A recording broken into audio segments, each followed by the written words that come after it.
Este programa é uma produção independente e todo o conteúdo é de responsabilidade de seus idealizadores. Esse programa não é recomendado para menores de 14 anos. Atenção, emissoras, para o top de 5 segundos. 5, 4, 3, 2, 1.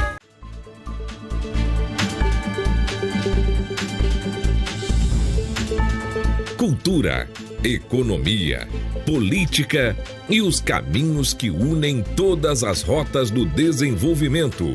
Conexão Campina, com Edson Pereira.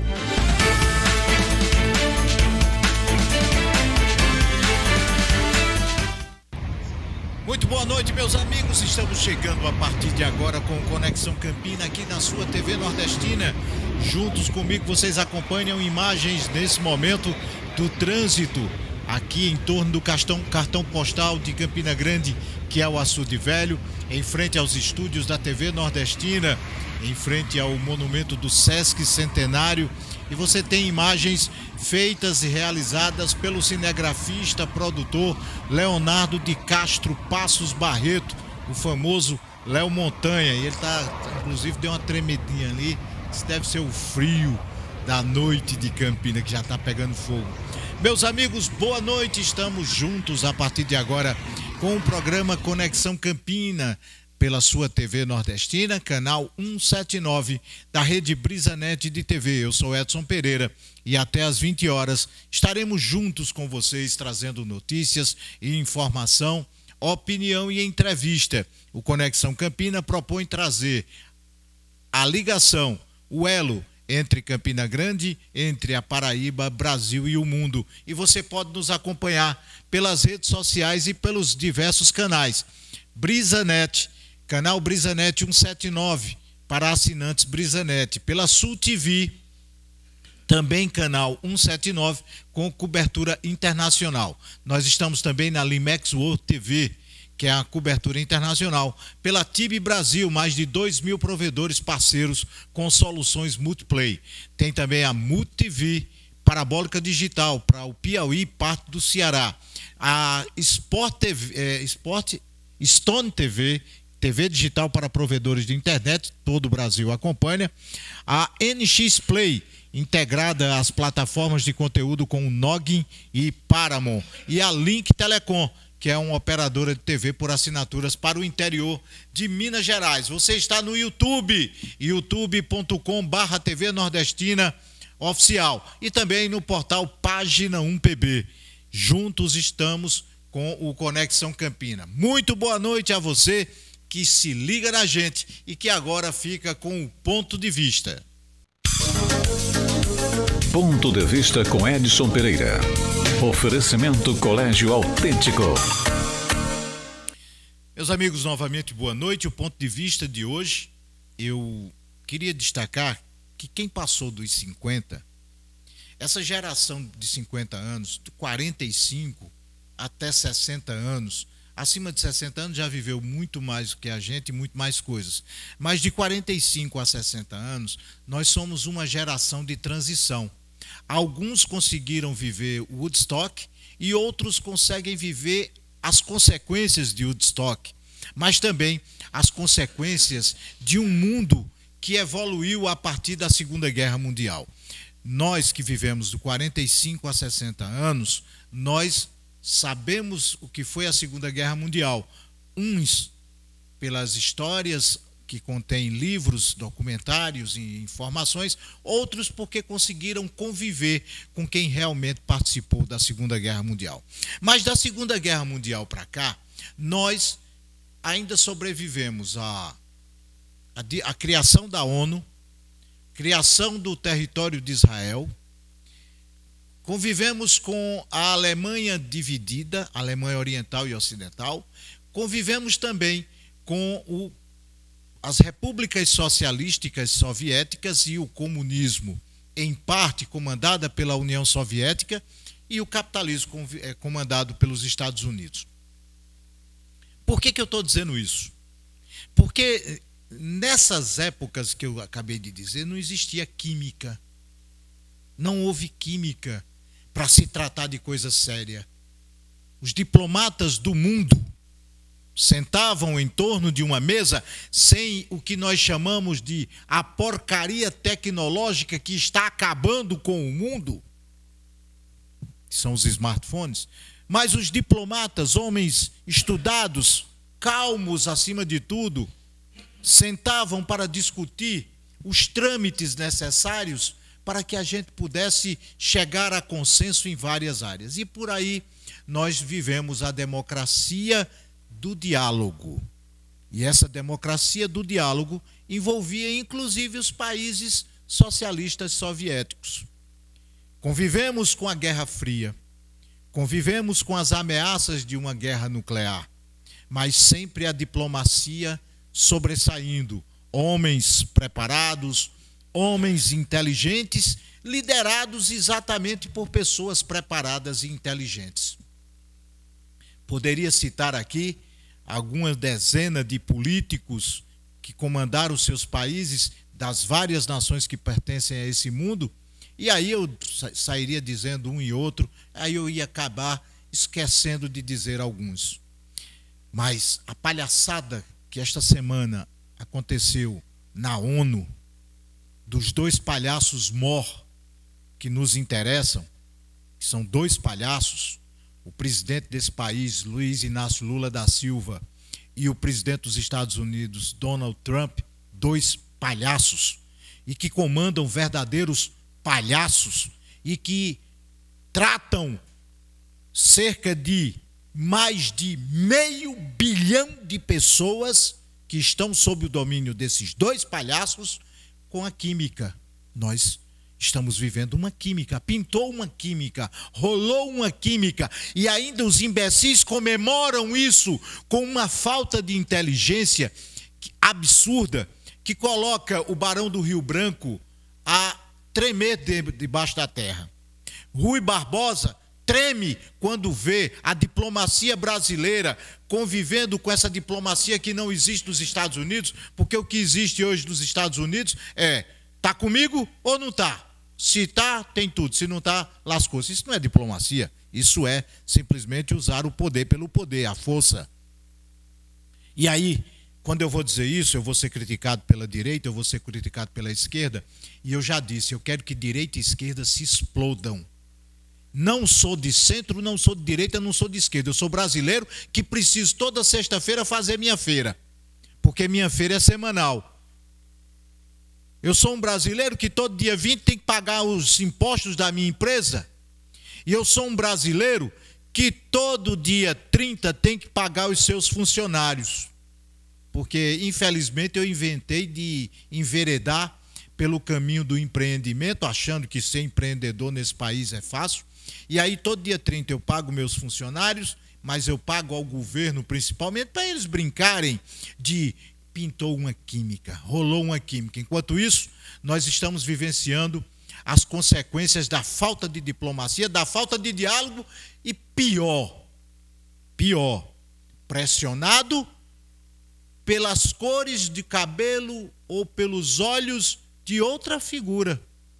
O Brasil hoje está à mercê desta guerra silenciosa entre Lula, PT, Bolsonaro, PL, Bolsonaro, PL, Lula, PT, e no meio disso tudo, o brasileiro tendo que se acostumar com a pintada de química.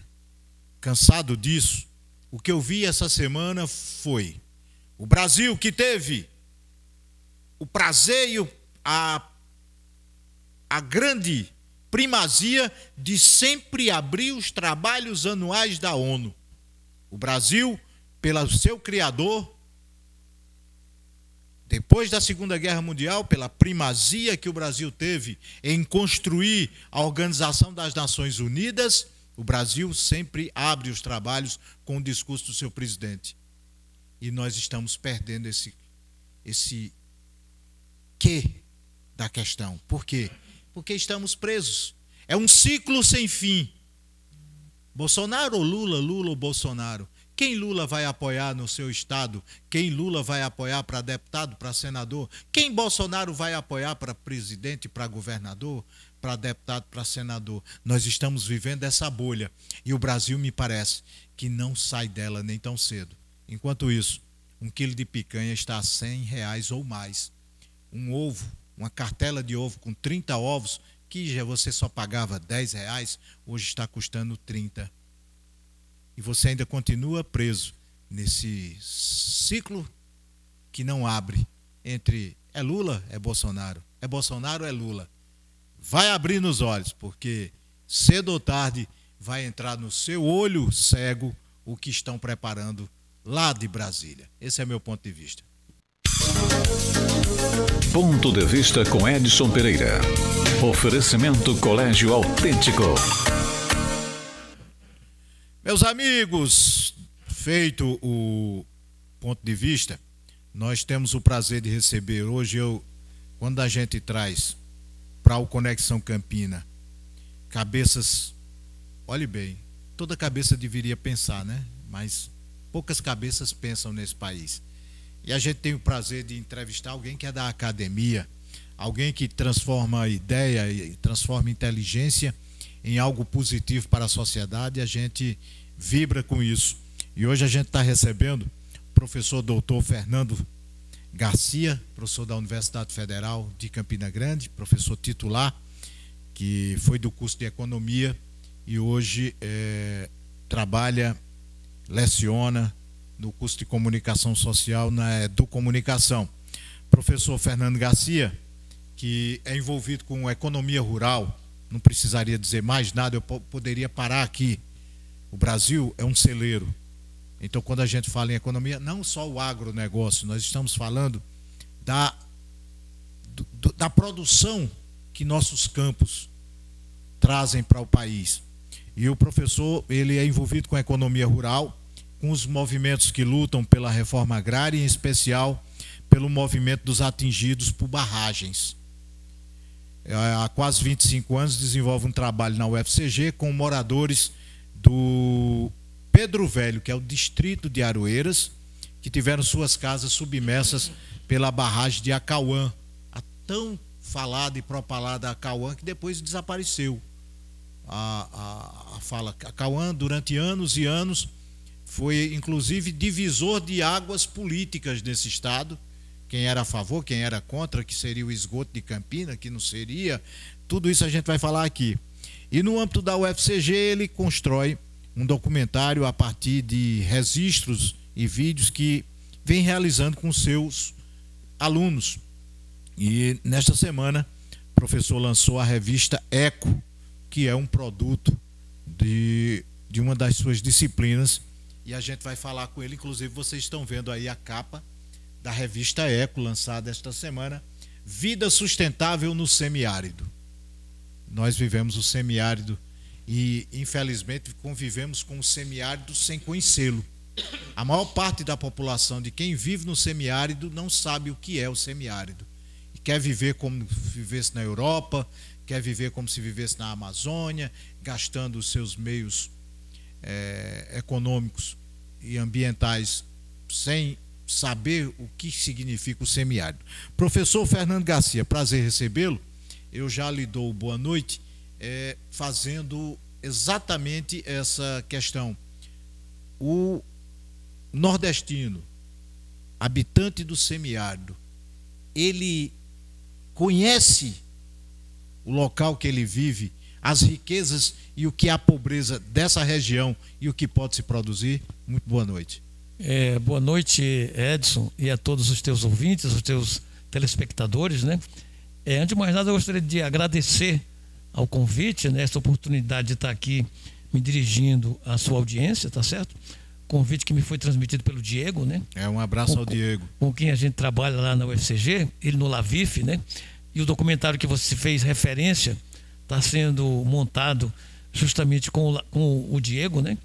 Que é o nosso diretor técnico da TV Nordestina. Viu, exatamente. Diego? E onde eu pude constatar a enorme competência do Diego, né? Uma pessoa extremamente competente, o Diego. Mas veja só, Edson, para falar da tua pergunta inicial sobre o semiárido, eu não sou propriamente um especialista de semiárido, não, sabe? Eu moro aqui em Campina Grande desde 1978, mas como eu sou natural do Acre, eu sou acreano, na verdade. Então eu acabei no início trabalhando muito no Brejo, na região da Lagoa Nova, tá certo? Então meu primeiro trabalho de extensão foi apoiando os moradores do Engenho Geraldo, 554 famílias que estavam ameaçadas de expulsão. Ali foi meu primeiro trabalho de extensão aqui na Paraíba, entre 79 até 82, nesses anos aí, tá certo? Pois bem, então, mas claro que vivendo em Campina Grande, eu sempre tive muita curiosidade pelo semiárido, tá certo? Então, percorrer o semiárido, viajar na região daqui para Patos, ou mais adiante, né, no Alto Sertão, a primeira coisa que chama a atenção é o momento do ano que a gente viaja. E se é um ano de inverno bom ou de seca. Então esse é o contraste, né, muito forte. Então tem todo o imaginário sobre o que é o semiárido, que foi muito bem retratado em Vidas Secas, não é? Que tem um romance, mas também tem um filme, né? E também fora do Brasil, quer dizer, quando se pensa o semiárido, a referência é a seca e o retirante, tá certo? Então essa é a imagem que se tem. Mas o que a gente sabe é que o semiárido pode ser uma região muito produtiva e muito fértil, desde que se respeite a natureza e se empregue em tecnologias adequadas, tá certo? Nessa revista mesmo, que você já fez alusão, que a gente está lançando essa semana, tem uma experiência, e que eu posso adiantar já isso, pode, que são as barragens subterrâneas, tá certo? As barragens subterrâneas é uma das tecnologias sociais que está presente no assentamento Agrovila Águas de Acauã, onde 100 famílias atingidas pela barragem de Acauã, nós estamos mostrando inclusive a imagem, estão sendo assentadas. Então aí essa fotografia é muito interessante, né? Porque você mostra aí o processo de construção dessa barragem subterrânea. Uma vez construída, ficando pronta, então essa é coberto, essa estrutura que é montada aí, e num passe de mágica, quando se tem uma estiagem, se verifica que essa barragem ela tem o dom de acumular água, que permite, inclusive os agricultores, quando você estiver lá, se tiver 100 metros, ela vai 1 quilômetro, a proporção de 1 para 10, tá certo? Você pode ter a área fértil de 1 para 10 a partir da barragem. Então, e tem outras tecnologias também. Nós temos colegas que são especialistas nisso, que falam, por exemplo, da questão da caatinga, como você pode fazer a convivência da agricultura com a caatinga, desde que você não retire a caatinga. Então, são técnicas... Que são questões que a gente, historicamente, convivemos de forma errada. Quando nós vamos plantar alguma coisa nessa nossa região, a primeira coisa que faz é desmatar, é devastar, e aí o que acontece? Ainda tocar fogo. Quando a tecnologia está mostrando que basta a gente manter e conviver com o que já tem ali, que você consegue produzir. Com certeza, inclusive se desenvolveu um tipo de agricultura que é a agrofloresta, ou seja, fazer a agricultura sem tirar a floresta. É curioso, né, como a evolução da agricultura a nível planetário, que hoje também tem a agricultura urbana. Tem muitas cidades pelo mundo, capitais famosas, que tem agricultura na cidade. Até no topo dos edifícios, as pessoas cultivam. Ou seja, tem uma verdadeira revolução das distintas formas, diferentes formas de fazer agricultura, né? Professor, eu vou aproveitar o economista para falar exatamente sobre isso. Nós tivemos um crescimento populacional enorme. Nós somos hoje quase 8 bilhões de pessoas no mundo. Ao mesmo tempo que nós temos uma luta constante entre a agricultura de subsistência e a agricultura da qual o país do Brasil lidera, que é o agronegócio. Pode-se viver sem um ou sem outro, ou pode-se viver com os dois? É necessário viver com os dois? Veja só, Edson. Alguns autores, como o caso Graziano, Kageyama, ali pelos anos 80, eles já diziam o seguinte, que a agricultura brasileira era bimodal, que convivia a grande produção e, inclusive, se atualizou. Antes falava pequena produção ou produção de subsistência, mas a partir de uma influência francesa, né, da sociologia, economia francesa, economia rural francesa, mudou o nome, se passou a chamar de agricultura familiar. Isso. Ou seja, ressaltando essa característica da agricultura familiar, que ela é formada pela família. Quem trabalha é a família, tá certo? Então você tem o casal, os filhos, né? O grosso da mão de obra empregada nesse tipo de propriedade ou unidade de produção, para ser mais, né? É a própria família, tá certo? Mas a importância da agricultura familiar no Brasil, ela já foi confirmada pelas pesquisas. Então, da mesma forma que a agricultura é bimodal, mas é como se tivesse uma divisão de trabalho entre o que antes era complexo agroindustrial, lá pelos anos 80, evoluiu para se chamar agronegócio, né?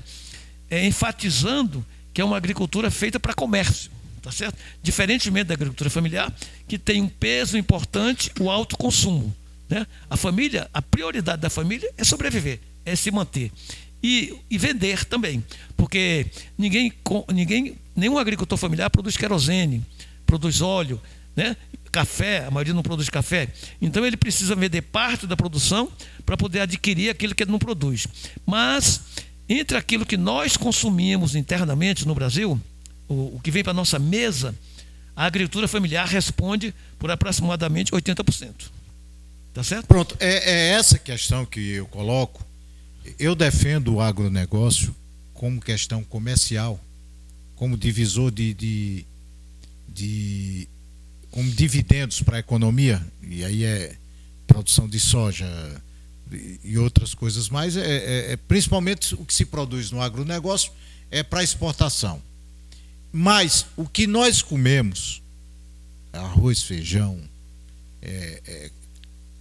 hortaliças, frutas, verduras, é da agricultura familiar. Exatamente. Ao mesmo tempo que nós estamos, a cada dia, diminuindo a participação das famílias, porque está tendo a mudança da família. Ainda temos uma geração que ficou no campo, mas os mais velhos, mas essa geração está se acabando, está se aposentando, e a geração que está vindo não quer pegar, me permita a expressão, no cabo da enxada. É o grande desafio para a manutenção da agricultura familiar? Sim, sem dúvida. Inclusive tem uma coisa, eu não sei se você chegou a perceber, que você é daqui, né? Mas houve um momento aqui na Paraíba que o governo ainda estava trazendo casa de farinha para os agricultores familiares e não queriam mais casa de farinha. Na região que eu morava na época, situação aqui em Montadas, perto, chegaram várias casas de farinha e fecharam. Não queriam mais. Por que não queriam mais farinha? Porque a família tinha diminuído, o número de pessoas da família. E um agricultor familiar não consegue fazer farinha pagando mão de obra, pagando diária para outras pessoas. Então, eu prefiro não fazer a farinha, porque não vai compensar. Então, aconteceu esse fenômeno, eu mesmo vi ali na região de Sapé, que produz muita macaxeira e tal, mandioca, exporta a mandioca in natura, eu vi caminhões indo. Então, hoje aqui na Paraíba, a gente compra a farinha de Pernambuco e da Bahia, praticamente, tá certo? A goma vem do Rio Grande do Norte, tá certo? Na Feira Central, por exemplo, é assim que está. Então, mas é verdade. Agora, inclusive, você tocou no ponto que era um problema da agricultura francesa, que lá eles chamam do remplaçant, ou seja, o substituto. Essa é uma questão atual, nova, da agricultura familiar na Paraíba. O próprio Quem Rio Grande vai substituir a família? O próprio Rio Grande do Sul, eu tive recentemente no estado do Rio Grande do Sul, e conversando com agricultores, com produtores, que lá é baseado na família, os filhos estão indo para os grandes centros, estão trabalhando em outras áreas, e eles estão preocupados, porque eles não têm como pagar a mão de obra, e a mão de obra está diminuindo dentro das famílias. Exatamente. A composição da família, né? O número de membros da família está diminuindo. É sem dúvida uma questão delicada e certamente vai necessitar de políticas públicas para bem diagnosticarem esse problema e ver quais seriam as soluções, tá certo? Eu acho que existe solução, porque o estilo de vida, o modo de vida rural, ele tem muitas vantagens ainda, tá certo? Primeiro, porque muitas vezes, e esse é um problema que aconteceu no Brasil, porque no Brasil, sempre quando se analisa o processo de modernização da agricultura nos países desenvolvidos, se diz que lá houve um ciclo virtuoso, porque as pessoas saíram da agricultura e foram para trabalhar nas cidades, no emprego urbano e industrial, mas elas saíram qualificadas. Isso. Então elas se situaram bem no ambiente urbano. Enquanto que a migração rural-urbana no Brasil, que aconteceu sobretudo nos anos 70, 60 e 70, aproximadamente 35 milhões de pessoas saíram do campo para a cidade nos anos 70. As pessoas comparavam, inclusive os autores, dizendo que isso equivalia à população da Argentina naquela época.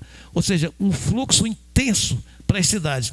As cidades não estavam preparadas para receber tanta gente, que deu uma generalização das favelas. Houve um processo de favelização no país e as pessoas sem qualificação. Então aí se teve um ciclo vicioso, porque as pessoas foram para a cidade sem condições de serem bem absorvidas para a cidade. Inclusive gerando um fenômeno que é atual até hoje, que muitas vezes existe emprego, mas não existe pessoa qualificada. Tá certo? Por quê? Porque faltou no Brasil o investimento na população, na educação. Quando eu vejo Brasília, quando se investiu em Brasília, naquele período da construção de Brasília, final dos anos 50, o que se investiu em Brasília, eu fico imaginando, já pensou se tivesse investido tudo aqui em educação? Que país seria o Brasil? Tá certo? Né? Não vou entrar nesse terreno, porque eu, por exemplo, tenho algumas críticas ao que foi Brasília, como representou do privilégio do automóvel, né? Mas isso é um outro assunto, não vamos entrar nele. Mas o fato é que o Brasil deve isso à sua população, o investimento em educação, tá certo? Muito bem, nós vamos a um rápido intervalo. Depois do intervalo nós vamos falar da revista Eco e vamos falar do trabalho desenvolvido pelo professor na questão principalmente ali de Pedro Velho, que é o fruto do trabalho do livro, as ações do professor lá em Aroeiras. É rapidinho. Estamos apresentando Conexão Campina, com Edson Pereira. A programação da TV Nordestina tem o apoio cultural das marcas a seguir. Em Montadas e região, a melhor opção para sua feira é no Almeida Supermercado, com uma ampla variedade de produtos e gêneros alimentícios, com açougue próprio, carnes de primeira qualidade, frios congelados, embutidos e queijos sempre frescos. Economia sem limite, com as melhores promoções, grande variedade de produtos, trabalhando com todos os cartões de crédito. Entrega a domicílio, preço e qualidade no atendimento. Rua José Cirino da Silva, 421, Montadas, próximo ao cemitério. WhatsApp 83988203989. Acompanhe no Instagram promoções diárias. @Super Almeida Montadas. Você talvez nunca tenha entrado no Mosteiro Santa Clara, mas pode ter certeza, alguém lá já rezou por você. Há 75 anos o lugar foi construído no coração de Campina Grande e agora aquelas paredes que abrigam tanta fé precisam da sua ajuda. Doe qualquer quantia pela chave Pix 83 993 38 55 23 ou pelo QR Code que aparece na tela e ajude a reformar o Mosteiro das Clarissas. Sua ajuda é muito importante neste momento.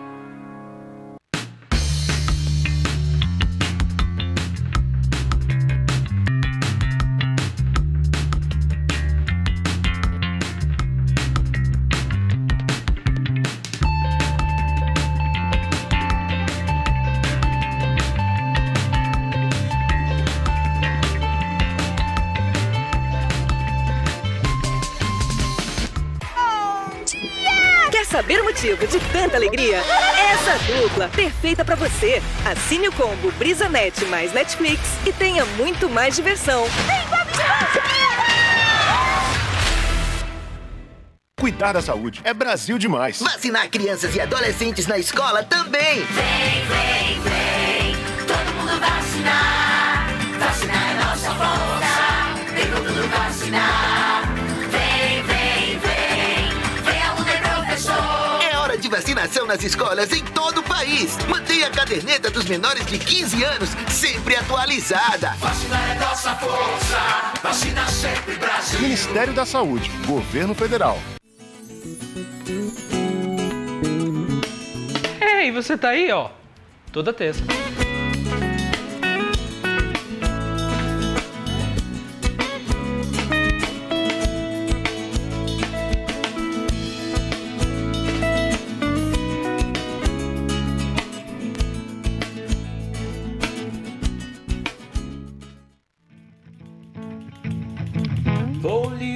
senta que eu tenho algo pra dizer. Um repente eu vou fazer pra poder te explicar. Liga a TV e no instante vai saber a melhor programação carregada de emoção. E se quiser pode anotar. Tem podcast, tem música e alegria, tem notícia todo dia, tem forró e educação. Nossa cultura tão repleta e tão bonita, tem um mundo de Campinas sem sair do seu sofá. E nossa gente com orgulho nos ensina pela TV nordestina a cultura popular. E nossa gente com orgulho nos ensina pela TV nordestina a cultura popular. TV Nordestina, de Campina para o mundo.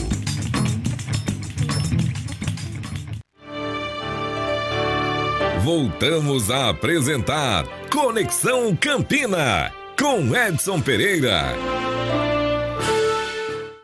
Muito bem, meus amigos, estamos de volta com novas imagens. Léo Montanha tá trabalhando, o cara é voluntário mesmo. Tá aí com as imagens gravadas e na frente, eu acho bonito o trânsito de Campina, que tem hora que ele tá parecendo São Paulo, tem hora que ele tá uma cidade média, como ela é, como Campina Grande é, né?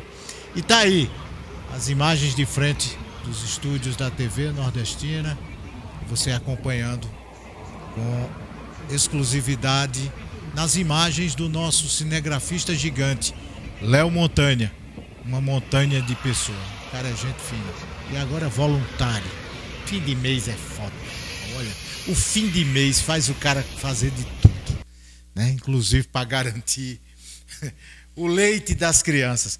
Meus amigos, estamos de volta e recebendo o professor doutor Fernando Garcia, da Universidade Federal de Campina Grande. Professor, vamos identificar o trabalho que vocês realizam ali em Porto Velho, que é um distrito de Aroeiras e que sentiu o impacto da barragem de Acauã, que aqui para Campina Grande, Acauã significaria a redenção da garantia da segurança hídrica, e foi durante anos a briga de lado político A, lado político B.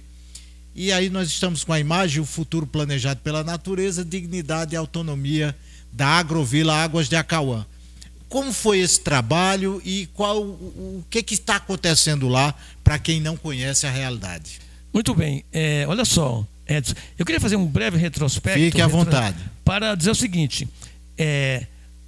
quase logo depois da construção da barragem de Acauã, nós tivemos um acidente em Camará, tá certo? Isso. Que morreram várias pessoas, umas 7 pessoas. Eu estive em Alagoa Grande no dia seguinte, era impressionante, eu vi coqueiro em cima das casas. Foi uma coisa impressionante. Assentamentos que tinha ali, o solo tinha sido removido. Ou seja, ficou sem o solo, né? Bom, então ali foi um acidente.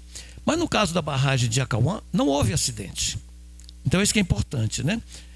Então, o problema dos atingidos, da grande maioria das barragens no Brasil, e também da barragem de Acauã, não é devido a acidente. Isso. É devido ao tratamento que foi dado às pessoas atingidas por essas barragens. Então, o nome atingido, porque quando você fala atingido, parece impacto, que alguma coisa se chocou contra as pessoas, né? Então, a barragem ou a própria água. Então, o problema dos atingidos da barragem de Acauã é pelo tratamento que foi dado pelo governo do estado da Paraíba às famílias atingidas, tá certo? Então, e essa situação, ela foi muito bem diagnosticada, primeiro pelas famílias que começaram a perceber o que estava acontecendo com elas, e depois por quem se aproximou da situação. Então, o que aconteceu? Qual foi o tratamento que o governo deu para as famílias atingidas pela barragem de Acauã? As pessoas foram removidas para conjuntos habitacionais, 4 conjuntos habitacionais, um em Aroeiras, que é Pedro Velho, um em Inatuba, que é o Costa, e 2 em Itatuba, que é o Cajá e Melancia. Esses conjuntos habitacionais não são agrovilas, porque são simplesmente vilas construídas no meio rural, com casas muito pequenas, tipo Projeto Maris, para quem é aqui da Paraíba. São paredes extremamente frágeis, que não é possível botar um armador para pendurar uma rede, porque não resiste, aquilo vem, tá certo? Sem quintal. e sem terra para produzir, sem nenhuma infraestrutura. Pessoal que morava em torno do Rio Paraíba, eram ribeirinhos. Todos eram ribeirinhos. Que produziam. Exatamente. Que tinham suas casas, de taipa até o que fosse, mas tinham suas casas. Passaram a conviver de forma urbana, de forma forçada. De forma urbana, entre aspas, né? Porque, urbana, verdade, entre aspas, porque você mora numa distância. Nenhuma. Na parte rural você tem a sua distância necessária, tem a sua privacidade necessária. Você passa a viver num conjunto habitacional de casas que não tinham a menor condição e abandonados, sem ter até onde produzir. É essa a realidade. Exatamente. Então, veja só. Então, Padre Rômulo, que era vigário de Aroeiras na época, quando nós chegamos lá no início de 2002, em abril de 2002, o Padre Rômulo escreveu um documento chamado As Pedras Clamarão. Nesse documento, inclusive eu lhe dei de presente esse livro aí, está nesse livro aí que eu acabei de lhe dar, As Águas Estão Chegando, tá certo? Está aqui, depois esse texto consta desse documento, As Pedras Clamarão. Então o Padre Rômulo, ele faz alusão aos textos sagrados, aos textos bíblicos, dos evangelhos, etc., e pergunta se era digno que as pessoas ali fossem tratadas daquela maneira. Então ele diz, se os homens nada fizerem, as pedras clamarão. Ou seja, a própria natureza vai reagir a esse tratamento. E quando ele escreveu isso, o lago não tinha enchido ainda. O lago só encheu em janeiro de 2004. E esse documento do Padre Rômulo é de abril de 2002, quando nós já estávamos trabalhando em Pedro Velho. Então veja, e também nesse próprio documento, que é uma lauda e meia aproximadamente, o Padre Rômulo faz uma pergunta que é muito incômoda. O Padre Rômulo pergunta o seguinte: será, eu fico olhando e penso, será um campo de concentração moderno? O Padre Rômulo perguntou se aquela situação em que as famílias foram jogadas era um campo de concentração moderno. Ora, a gente sabe que campo de concentração, pelo menos é o que é o mais famoso, porque não foi o único, foi o que aconteceu na Alemanha durante a Segunda Guerra Mundial, com judeus, com homossexuais, com ciganos, tá certo? Porque não foram só judeus, tá certo? Tinha outras etnias também.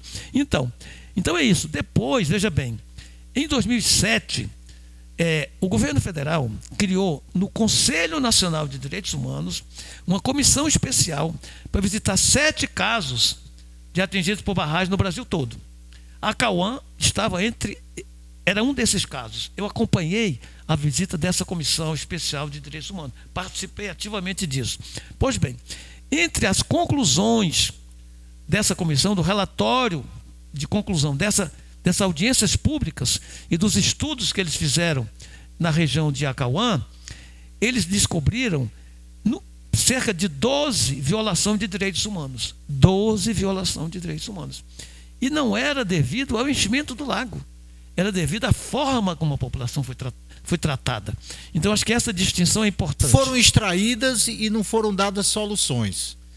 Porque extrai a pessoa, retira do seu ambiente normal. A expectativa é, nós vamos ter aqui o futuro, que o discurso é um só, futuro, a economia vai vibrar com isso, nós teremos um novo momento, mas você é retirado daquela sua normalidade e jogado sem expectativa. A partir daí, o que foi feito para chegar e beneficiar esse pessoal? Vamos lá, veja só, só para contar mais um episódio, no momento que essa comissão veio aqui em abril de 2007, o relatório saiu em maio de 2007, nós chegamos, o procurador federal, porque nesse momento já havia o apoio do Ministério Público Federal aqui na Paraíba, o doutor Dulcira Farena, me inseriu no diálogo com os membros dessa comissão, com a secretária do Conselho Nacional de Direitos Humanos. Então eu dialoguei antes da comissão chegar na Paraíba, e eu insisti muito que esse fosse o Costa. Nós chegamos, terminou a audiência em Melancia, de manhã foi no Cajá, à tarde foi em Melancia, lá em Itatuba, subimos a serra e chegamos no Costa. Pois bem, já à noite, mas eu documentei, foi muito interessante, entendeu? Eu estava com um colega da universidade filmando e tal, e nessa audiência, um senhor, já com uma certa idade, ele falou a seguinte frase: aqui nós só não pedimos esmola porque não tem a quem pedir, porque de tão isolado não passa ninguém. Então, essa frase sintetiza. Então as pessoas do Costa passavam fome, literalmente. Mas antes disso, no ano de 2003, a gente estava numa reunião lá no Costa, fazendo uma devolução de umas conclusões que tínhamos tirado numa oficina aqui que tinha sido realizada no Centrac, aqui em Campina Grande, em junho de 2003. E uma pessoa, a gente estava...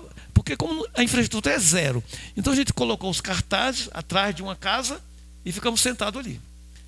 E aí esse senhor se aproximou e ficou ali perto de uma espécie de um tanque, né, da residência externo, e ele começou a falar: eu estou passando fome. Vocês pensam que aqui as pessoas acendem fogo? Ninguém acende fogo aqui, porque não tem nada aqui para pôr em cima. Aquilo ali, eu fiquei tão comovido com aquilo.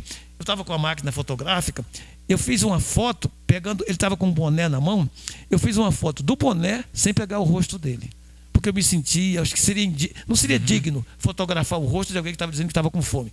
Fotografei só o boné. Depois ele saiu e a reunião prosseguiu para a gente fazer a discussão que estava prevista. Perto do final da reunião, eu vi esse senhor, porque eu via lá o carro da universidade, lá do outro lado da rua, esse senhor passar com 2 sacolas na mão. Simplesmente o motorista da universidade, que é o Lalo, foi lá numa mercearia e comprou 2 sacolas de mantimentos para dar para esse senhor. Quando chegou o Natal, o Lalo providenciou uma arrecadação entre os funcionários, pediu o carro da universidade e foi lá ao Costa para entregar doações que as pessoas tinham recolhidas. Agora, quando o governador João Azevedo, a partir das discussões, com ativa participação do Ministério Público, essa altura já era o doutor José Godoy, que é o atual procurador, né, federal em João Pessoa, que cuida desses assuntos sociais, digamos assim, o governador João Azevedo queria que o reassentamento, a Agrovila Águas de Acauã, fosse só de pessoas do Costa. E a gente achava que não seria uma boa coisa, porque para formar um assentamento que tenha chance de sucesso, é preciso que haja certos critérios para a seleção das famílias e tal. Então, se fosse todo mundo do Costa, era um risco alto, porque a gente não sabia essas pessoas. O fato é que isso acabou no processo que houve de inscrição das famílias, não houve inscritos suficientes do Costa, então acabou que a composição vai haver pessoas de todas as comunidades, tá certo? Praticamente. Então, mas você vê, o governador tinha ciência que a situação do Costa era desesperadora, porque as pessoas ainda hoje passam fome lá. Por que passa fome? Porque o governo, quando pensou na forma de relocação das pessoas, achou que bastava uma casa. Como é que você pode só morar sem ter condições de vida e trabalho? Tá certo? As pessoas antes viviam dos frutos do seu trabalho. Então essa agrovila que foi criada agora, que vai assentar ou reassentar 100 famílias, isso corresponde a aproximadamente 10% do total de famílias atingidas pela barragem de Acauã, que foram cerca de 1.000 famílias. Então, é uma solução importantíssima, preciosa mesmo, até porque foi feito em 2019, começou esse processo em 2019, 2020, no momento que no Brasil, zero assentamento, zero terra para indígena e zero terra para quilombola. Então a Paraíba, nesse período, foi uma exceção em promover ou prover alguma coisa para atingidos por barragem. Em nenhum lugar do país praticamente aconteceu isso. Mas eu queria voltar ao início, quando o senhor falou que a gente trabalha com Pedro Velho. De fato, a gente começou a trabalhar em Pedro Velho, mas desde que a primeira pessoa do MAB, e fomos nós que convidamos o MAB para vir acompanhar essa situação, em abril, maio de 2002, logo no início, ele chegou para as lideranças de Pedro Velho e disse: olha, a questão não é só de Pedro Velho, não. Deve congregar todas as comunidades, todas as famílias atingidas pela barragem de Acauã. Então, a partir daí, por influência do MAB, o movimento dos atingidos deixou de ser só de Pedro Velho e passou a ser de todas as comunidades, tá certo? Isso, e que envolve comunidade de 3 municípios, tá certo? Natuba, Itatuba e Aroeiras, tá certo? Pedro Velho e Aroeiras. Então, veja, esse é o processo que se dá. E o que nós da universidade procuramos fazer? Nós procuramos, de todas as formas que tivesse ao nosso alcance, amenizar a situação das famílias. Mas o que amenizou mesmo a situação das famílias durante vários anos foi porque, a partir de 2003, o governo federal começou a fornecer cestas básicas para essas famílias atingidas de Acauã, tá certo? Então elas chegavam através da Conab, em João Pessoa, um caminhão trazia essas cestas para as comunidades. Algumas vezes a universidade cedeu o caminhão para trazer, mas sempre a universidade cedia um carro pequeno para organizar a distribuição nas comunidades, tá certo? Então, isso era algo feito pela organização da própria população. O que partiu de um erro, porque a forma como planejar errado, porque fazer a barragem não é só fazer a parte de pedra, mas as consequências não foram analisadas. O senhor mesmo coloca, achando que se resolvia dando apenas uma casa. Com essa questão dos assentamentos, 10% apenas das famílias atingidas, vai mudar a realidade daquele setor? Vai mudar dessas 100 famílias. Mas até esse momento não existe nenhuma política estadual prevista para o restante das comunidades. E essa solução, por exemplo, eu coordenei o Brasil fez 2 planos de reforma agrária. Um em 85, no governo Sarney. Em 2004, o presidente Lula lançou o 2º Plano Nacional de Reforma Agrária. Eu coordenei o Plano de Reforma Agrária da Paraíba. Então, começamos em 2004, terminamos em 2005. Nesse plano de reforma agrária, nós previmos que fossem reassentadas 700 famílias atingidas pela barragem de Acauã. Tá certo? Então, pode ser que... Então, claro que 100 famílias em relação a 700 é só um 7º. Em relação a 1.000 é só um 10º.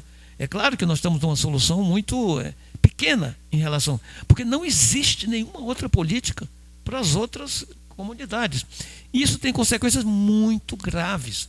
Eu vou só lhe dar um exemplo disso. Quando o governador Cássio Cunha Lima assumiu o governo, houve uma audiência pública com ele no dia 14 de março, lá no gabinete dele, em João Pessoa. Nesse dia, ele disse que ia visitar Pedro Velho. E foi a Pedro Velho, salvo engano, 18 ou 19 de março, logo na sequência, né? Então, nesse momento, eu redigi um documento que viria a ser lido pelo Abel, que era o principal líder dos atingidos naquele momento. E nesse documento está escrito que, primeiro, fazia mais de 40 anos que um governador não ia naquela região, e depois o seguinte, que a região era tranquila. As pessoas não tinham notícia de crimes. Não havia crime em Pedro Velho, por exemplo. Pois bem, 10 anos depois que as pessoas foram para a Vila Novo Pedro Velho, em Aroeiras, nessas condições precárias, é um absurdo de assassinatos que aconteceram ali. O que é comprovadamente isso através de dados acadêmicos. Mais de 30 pessoas já foram assassinadas lá. E depois, para você ter uma ideia, a situação lá é tão perigosa, tão tensa, que não se sentiu segurança de fazer uma audiência pública em Pedro Velho com o procurador. Mas as pessoas da prefeitura relatam isso, etc. Então a gente sabe que no Brasil, infelizmente, nós estamos com essa questão gravíssima de perda de controles de áreas do território nacional que passam a ser comandadas pelas milícias, tá certo? Então, isso atinge praticamente o território nacional todo. Então, na hora que as famílias estão sem perspectiva, porque não lhe falta a política pública que daria essas condições de vida e trabalho, gerar renda a partir do próprio trabalho, isso não foi pensado. Então, veja só, a gente sempre se diz que o Brasil é um dos países mais desiguais do mundo, tá certo? Todos nós sabemos disso, infelizmente também. Então, mas o Estado, ele pode ser omisso quando ele não promove políticas públicas para resgatar, para propiciar melhores condições de vida. Mais grave é quando é a ação do Estado que promove situação desse tipo. Então, a situação dos atingidos por barragem, ela é grave não por omissão do Estado, mas por uma ação do Estado. Evidentemente, a responsabilidade é infinitamente maior. Tá certo? Professor, e a revista Eco, lançada essa semana, como é que ela foi elaborada e o que ela traz de informações? Foi um trabalho acadêmico? Olha só, Veja bem, eu sou professor aposentado, tá certo? Mas eu nunca parei de trabalhar. Mas de 2 anos para cá... Essa capa é uma vista aérea de drone da Agrovila. É uma vista feita por drone. Um dos alunos dessa disciplina, ele trabalha profissionalmente com esse material. Então ele levou o drone no dia da visita. Nós fizemos essa visita à Agrovila no dia 20 de agosto. Então, veja só. Então, o que se procurou retratar nessa revista? Veja só. Esse reassentamento, ele, além de ter as casas, ele tem muitas outras coisas que normalmente os assentamentos de reforma agrária, seja do INCRA, seja do antigo Interpa aqui na Paraíba, normalmente não tinham, tá certo? Porque os assentamentos tradicionais, eles têm as casas e a terra para produzir, mas em geral tem muito pouca infraestrutura produtiva, tá certo? Então as famílias conseguem apoio para crédito de custeio, mas muito pouco crédito de investimento, que seria aquelas condições de infraestrutura. Nesse caso da Agrovila Águas de Acauã, ele pode ser considerado uma exceção. Por quê? Porque as famílias conseguiram várias coisas além da casa e da terra para produzir. Então, a revista procurou mostrar, além de fazer um histórico da luta dos atingidos, procurou mostrar que eles ganharam a mais, que é o que se chama normalmente de tecnologias sociais. Então vamos fazer uma síntese. Em primeiro lugar, eles vão ter água tratada, tá certo? A localização do reassentamento é próxima à água que foi o lago que foi criado.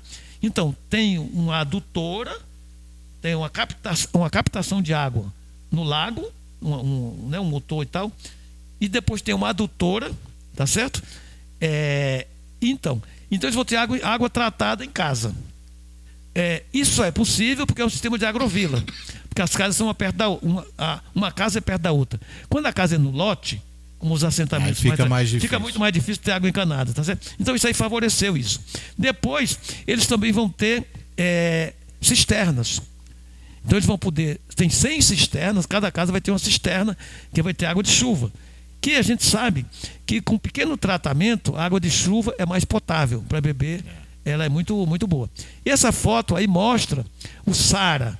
O que é o SARA? É um sistema de aproveitamento e reuso das águas servidas.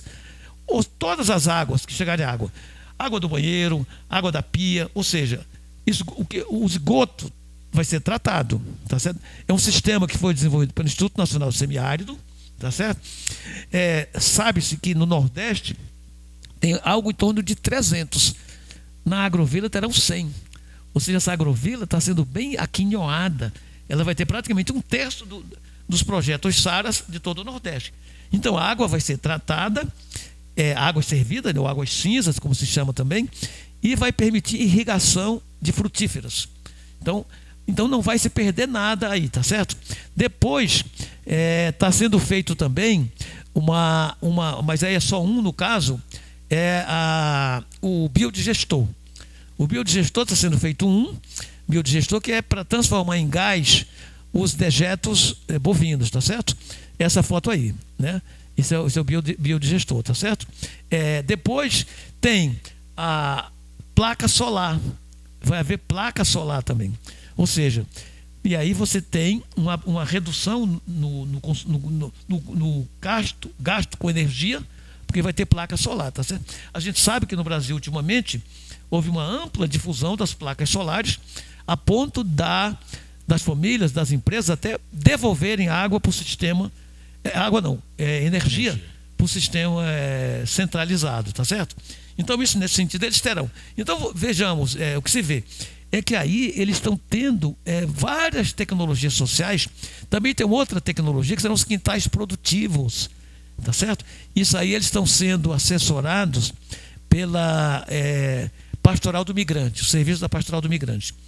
Então aí você tem várias instituições apoiando os atingidos, a EMPAER, que antigamente era Interpa, EMEPA e a EMATER, que transformou e deu a EMPAER. Tá? Tem pesquisadores da Embrapa aí também. Temos um colega que é especializado em agroecologia, uma pessoa que trabalhou no projeto Lumiar do INCRA, que hoje trabalha para a ONU, virou uma referência no assunto. Então eles estão tendo muito apoio em termos de infraestrutura produtiva e muito apoio técnico também, tá certo?